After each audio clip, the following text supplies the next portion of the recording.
जय माताजी मित्रों, केम छो बधा मजामां? तो तमारो नवा ब्लॉग में फरी एक बार स्वागत है।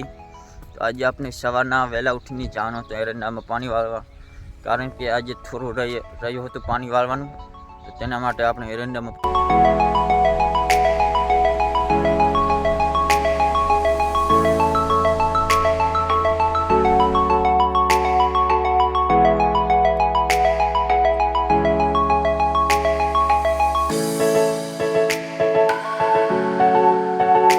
मैं भाई घर पे आ रहा था पानी पीने के लिए, तो अचानक से मैंने देखा तो ये क्या था, सांप था या क्या था, शायद कुछ और ही था।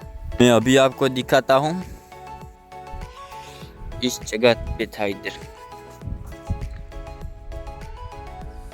इधर था।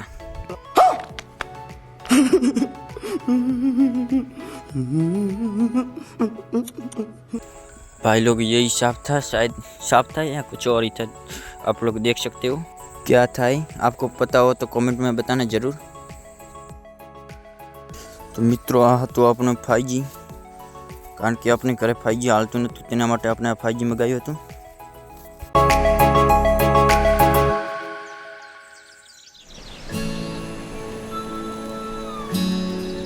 तो मित्रों आ तो अपने जियोनो वाईफाई, जियोना अपने वाईफाई लीधो हतुं, अने आ हतो जी फाइबर जे घरमां लाग्यो हतुं। तू समझा? हाँ नहीं, तू समझा नहीं। अने मित्रों आ हतो अपने वाईफाई, जेना कारणे आपणे 5G नेटवर्क फूल स्पीड में चाली शके छे। तमे जोई रह्या हशो। तमने आ वाईफाई केवो लाग्यो ते कमेंट में बतावजो। आ ब्लॉग अहींया ज खत्म करीए। जय माताजी मित्रों, मळशुं आपणे नवा ब्लॉग में।